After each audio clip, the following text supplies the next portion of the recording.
Can't seem to figure out why you and your spouse argue over that same dumb thing? I mean, how many times are we going to argue about what we're watching on Friday night? It's exhausting, isn't it? Well, in today's episode, we're going to talk about why that pattern exists and what we can do to break it.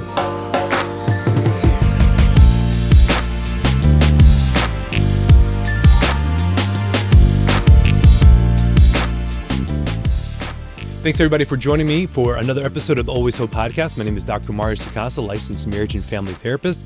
And so grateful that you are joining me in this episode because I understand both as a marriage therapist and as a married man myself that we get into these little dances and these patterns that seem like we just can't seem to break them.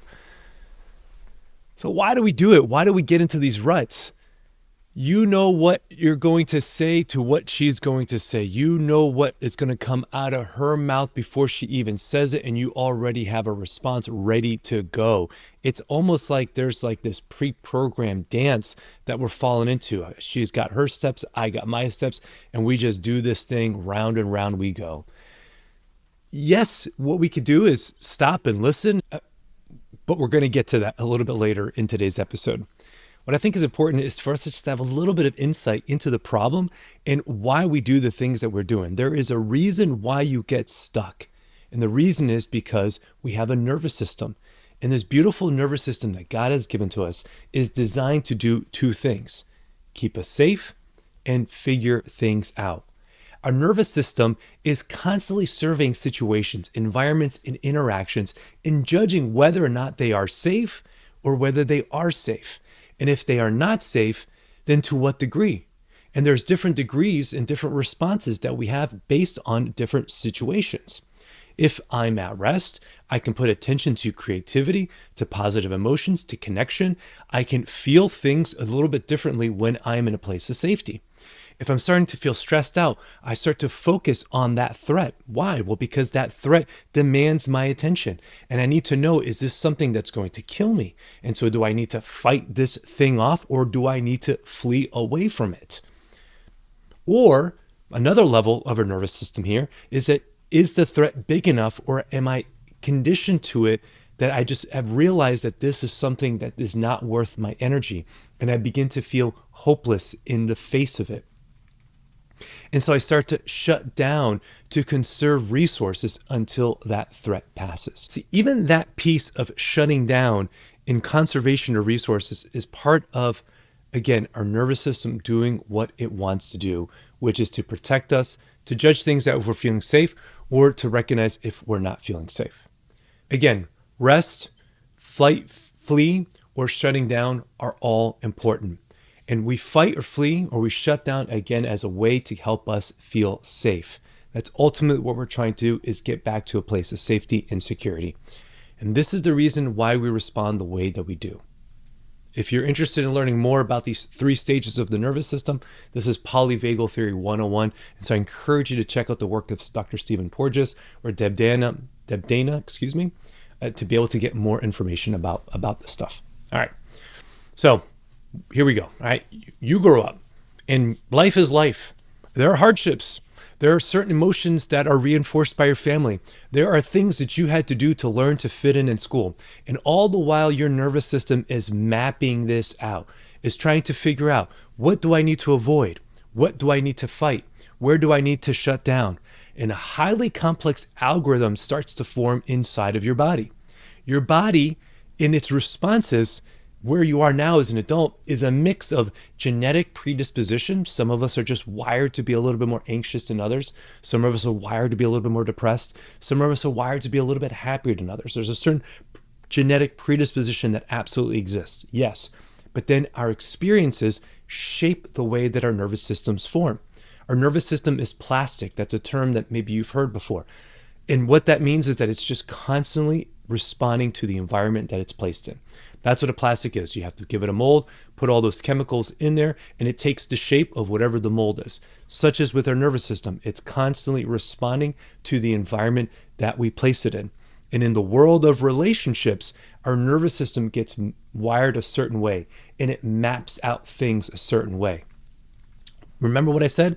It's trying to keep us safe, but it's also trying to figure things out. That mapping piece is absolutely important because it wants to know, where do I get back to safety? What do I need to do to move back to a sense of safety? What do I need to do to be able to fight? When am I going to fight so I can be prepared for that interaction? Again, our body is a marvel, a marvel. It's a great gift that God has given to us. So what happens is that you grow up and then you become an adult and your nervous system has been mapped and wired a certain way. And then you fall in love with someone who, can you believe it, has a different mapped out nervous system than you do. What? Who could have thought such a thing? How could that have absolutely happened? And then you do what? You get married to that person. What? It's crazy. So your mapped out nervous system in the ways that you see things, and her mapped out nervous system in the ways that she sees things, if I could speak today, starts to mingle and mix in those first years of marriage. And you start falling into a dance, taking what you've learned from before and applying it into the current context. And some of the things that you learned growing up fit nicely within the new environment, but some of the things that you learned before don't fit nicely with the new environment. And so now you have two people trying to figure these things out. And then in those early stages of marriage, a new mapping happens, a new wiring happens, some of it good and some of it not good. All the while you're trying to figure out, once again, where do I feel safe? Where do I need to fight, flee? Where do I need to shut down? And a template is beginning to get formed in your current relationship. We fight because we each have different patterns and responses to threats and stress. That's it. Everything I just said over the last few minutes boils down to that. The reason we get into these heated arguments is because my nervous system is mapped out a certain way, my wife's nervous system is mapped out a different way, and we get into situations where in the face of threats, we have certain responses to those threats. When you get angry about the dishes not being done, when you're ready to fight over the budget, when you are disappointed because she didn't like the thing that you gave to her, your nervous system is still doing the two things that it wants to do. It's trying to keep you safe and it's trying to figure things out. You see what happened? You see how this works, guys? Physical threats and social threats get the same attention. Rejection and loneliness were death sentences way back when. And so we're just as attuned to social threats and movements and being keen to rejection and isolation, because that would have been really, really bad a few thousand years ago.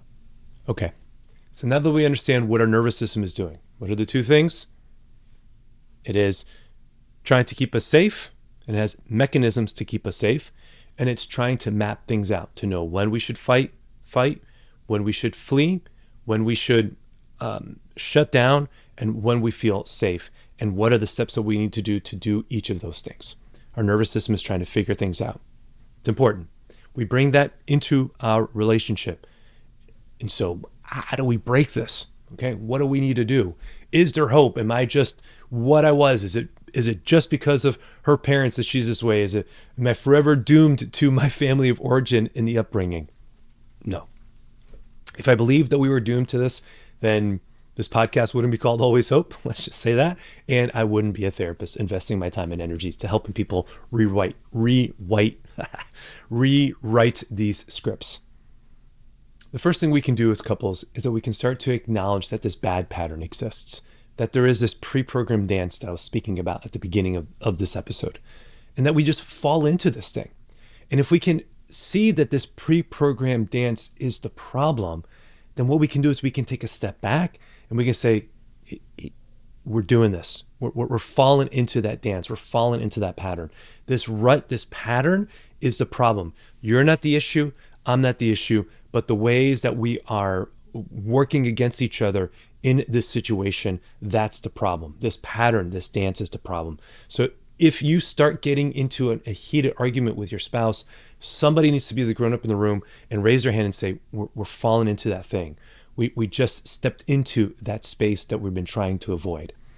And it's in that space where certainly some quick stress reduction techniques can be helpful. Box breathing, count in 1, 2, 3, 4, inhale, hold it, 2, 3, 4, exhale, 1, 2, 3, 4. right? Just this controlled breathing can help to reduce that sympathetic nervous system response, put you back into a space of safety. Also, if you're getting really heated, you can just do something simple like counting down from 20 backwards. 20, 19, 18, 17, 16, 15, all the way to 1. And you do that because it's not something that's natural. It's not something that we have readily programmed within our brain. And so it takes some effort and some thought to actually go from 20 down to 1. And what is that doing is that's forcing your attention to go into something other than the anger that you're feeling in that moment. It's kind of like a programmed distraction. We can only focus on one thing at a time. And if we can shift our focus onto something neutral, like counting down from 20 to 1, then it breaks that anger in that moment and gives you just a little bit of space to be able to start thinking again. It starts to deactivate that sympathetic response and allowing you to get that prefrontal cortex engaged again, which is where you can actually start having some conversation, which is where you can actually have some thinking, higher level thinking going on. So that's one thing. All right, call the timeout, say we're doing that thing, we're falling into that, all right? Do some of these stress reduction techniques that I just offered to you. But I also think what needs to happen is that apart from the arguments, both of you need to do some self-reflection here. Maybe there's something deeper under the hood that's going on, and maybe that needs some type of exploration. Maybe there's shame or helplessness that's lurking under that argument about the recycling bin and who's taking out the trash. Bring that to prayer. Reflect on that. And look at these things not from a place of shame or judgment, but rather as much as possible, looking at your deeper, more vulnerable emotions with a place of curiosity, with a sense of wonder, with a sense of interest about what's going on under the hood. And if you can do that, and if you can label that, and then get some awareness and put some words to it, then I think it's going to help in you being able to articulate those things. All right, what does this mean? Well, for me, I can tell you one of the places that I really kind of get triggered is when it comes to home repair stuff. I put a lot of pressure on myself with the work that I do. I'm a therapist. I have this podcast. I travel the country doing speaking engagements. I got a lot of different things going on. That's just who I am, and I get that. But I put a lot of pressure on myself to have to get everything done in a timely way. And sometimes that door handle isn't going to get done exactly in the moment when I want it to. Or that toilet isn't going to get fixed right when I want it to because the demands of my job make it impossible for me to get to that thing right away. Now, luckily, I have a wife who doesn't nag me about these things, which I'm grateful for. She's an incredibly patient woman. But for me, what I feel in those moments is an incredible sense of stress because it taps into a sense of felt helplessness in these moments. I feel helpless that I can't get to that thing. I don't have the time to do it. I may not have the money for that big project this month. There are things that have come up, and it constantly puts me in a place where I can feel helpless and unable to attend to all the things that I need to get to. Right? That's just me. That's an example that I'm giving. Fill in the blank for yourself. What I have learned over the years is that if I respond out of that helplessness with anger, then what I'm doing is I'm just pushing her away and discharging my discomfort and leveling it against her and pushing her away, which that pushing away is one way to get to safety. The threat's over because I've just put her away. But what it does is it just leads to a sense of isolation, and it doesn't actually attend to the real thing that's going on under the hood, which is that felt sense of helplessness. It isn't about the nail, as that YouTube video goes. It isn't about the things that need to get done, but it's about what's happening under the hood. And so here's the key to breaking this pattern. This is the central point of this whole episode, and I really want you to make note of this. If you can, by some miracle, put words to what's going on under the hood, if you can label that, if you can articulate that, if you can then share that with your spouse in a place that invites vulnerability, in a way that invites intimacy, in a way that invites connection, then what it does is it invites her to put her arms down, to put her weapons down, and to meet you into that space. And if you can invite her and she can meet you into that space, well, then that's when the remapping really starts to happen. then you start learning that in my helplessness, I don't have to be fighting all the time. That in my helplessness, I don't have to be avoiding all the time. That I can still, in this place of insecurity, find security and safety.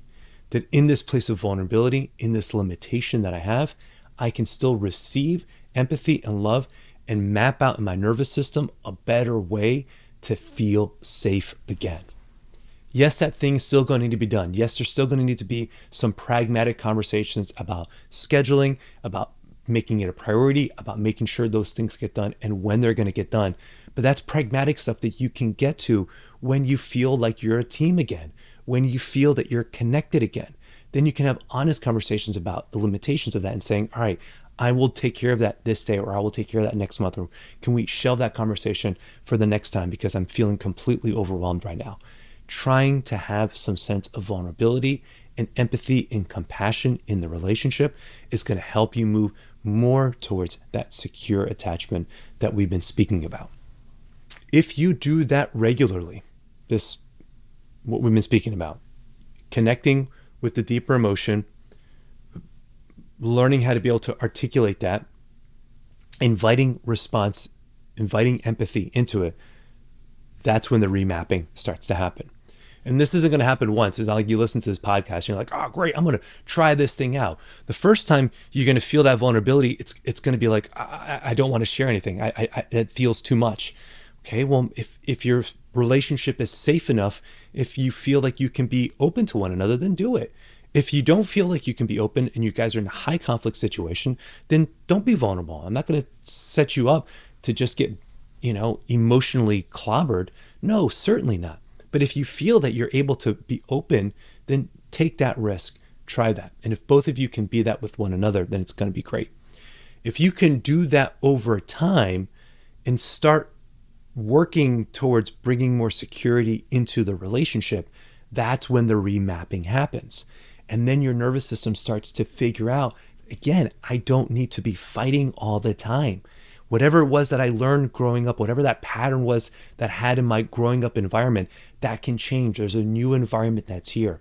My wife is here. She loves me. She cares for me. She's committed to me. I don't have to be fighting all the time.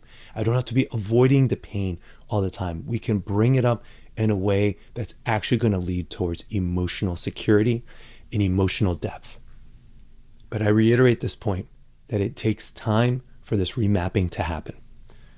What this is going to look like is you're going to get into the heated argument, and then at some point someone's going to say, right, whoa, we're falling into that thing. Or what's really going to happen is it's going to be 2 hours after the argument and you're both in your corners. One's watching Netflix on the iPad, the other's downstairs in the couch watching ESPN. And then at some point somebody has to think and say, we just fell into that thing. We did that thing again. And whoever the grown-up is in that moment, even if it's 2 hours later, march your way upstairs, apologize, recognize what happened, and say, I'm committed to learning. I'm committed to doing this better. And then maybe a week later, you get into the argument, and then it's an hour after the argument that you're like, man, I just fell into that. I just did that. I'm sorry. Keep going. You're training your nervous system here. That's what you're doing. If you stop and you let the shame or the discouragement get the best of you in that moment, then your nervous system isn't going to be remapped. But if you can be patient with each other as you're trying to make this change, then 2 weeks after that, what happens is that maybe 30 minutes after the argument, somebody recognizes that the mistake was made. Keep going. Then maybe it's 10 minutes after the argument, somebody realizes that the mistake was made. Keep going. Then maybe at some point it's 5 minutes. And then at some point what ends up happening is that in the midst of the argument, you're like, whoa, I can see what's happening. I see what's happening. And then you keep going. And then at some point you can stave off the argument before it even happens because you know what was going to happen, and you can just get straight to the sharing of that emotional, deeper reality that's there. Do that over and over again. Like, it takes some time, some investment for the change to actually happen through these small, simple steps.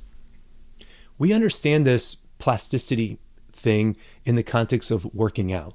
We know that if you go to the gym one time and you go crush it and you bench press whatever, you're going to feel sore the next day, but you're not going to really look any better, any different. But you commit yourself to going to the gym, you commit yourself to rewiring your muscular system, and it's going to respond to the environment that it's in. It's going to be a different environment. And then your muscles respond to that over time. It takes some time for them to start to respond. It's the same thing with your nervous system. Again, we understand that when it comes to physique. If I just sit on the couch and eat a bag of chips all day, then my body is going to respond to that environment. If I run, if I work out, if I go to the gym on a regular basis, my body is going to respond differently.